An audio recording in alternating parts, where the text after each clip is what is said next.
இப்போ நம்ம பார்க்க போகிறது பார்த்திங்கன்னா எக்ஸசைஸ் 3.19ல் இருக்கக்கூடிய செகண்ட் சம் பார்க்குறோம். கொஷின் பாருங்கள். If A is of order P cross Q, ஓகேவா? ஏயோட ஆர்டர் என்ன? பி கிராஸ் கியூவில் இருக்குது. And B is of order Q cross R, ஓகேவா? பியோட ஆர்டர் என்ன? Q cross R. இப்போது என்ன கேட்டிருக்காங்கன்னா, what is the order of AB and BA? அதாவது ஏயும் பியும் மல்டிப்ளை பண்ணால் என்ன ஆர்டர் வரும், அதே பி கூட ஏயை மல்டிப்ளை பண்ணால் என்ன ஆர்டர் ஆஃப் த மேட்ரிக்ஸ்னு கேட்டிருக்காங்க. ஸோ ஃபஸ்ட்டு இது ரெண்டே மல்டிப்ளை பண்ணும்போது பாருங்கள், ஏயும் பியை ஆட் பண்ண போகிறோம். அப்போ ஏயும் பியை ஆட் பண்ணும்போது ஏயோட காலமும் பியோட ரோவும் ஈக்குவலாக இருக்கான்னு நம்ம பார்க்கணும்.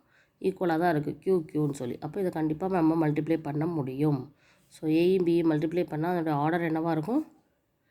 பி கிராஸ் ஆர்னு இருக்கும். ஈஸியாக எழுதிடலாம் லாஸ்ட் சம் மாதிரியே.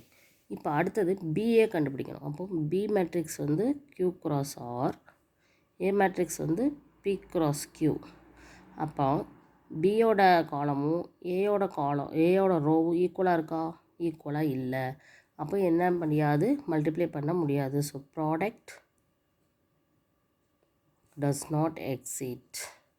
இது வந்து நம்ம ப்ராடக்ட் பண்ணவே முடியாதுன்னு சொல்லி எழுதணும். Because the column of B matrixum row of A matrix is not equalனு எழுதணும். இது ரெண்டும் ஈக்குவலாக இல்லைன்னு எழுதணும். ஏன்னா அது ஈக்குவலாக இருந்தால் தான் மேட்ரிக்ஸை மல்டிப்ளை பண்ணவே முடியும். அதுதான் கண்டிஷன். அந்த கண்டிஷனே இதில் சாட்டிஸ்ஃபை ஆகலை.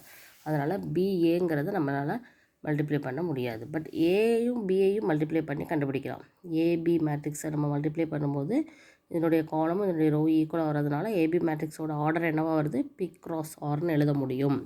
ஆனால் பிஏஏ மல்டிப்ளை பண்ணவே முடியாது. ஏன்னா இதனுடைய காலமும் அதனுடைய ரோவும் ஈக்குவலாக இல்லை. So does not exits. ஓகேவா?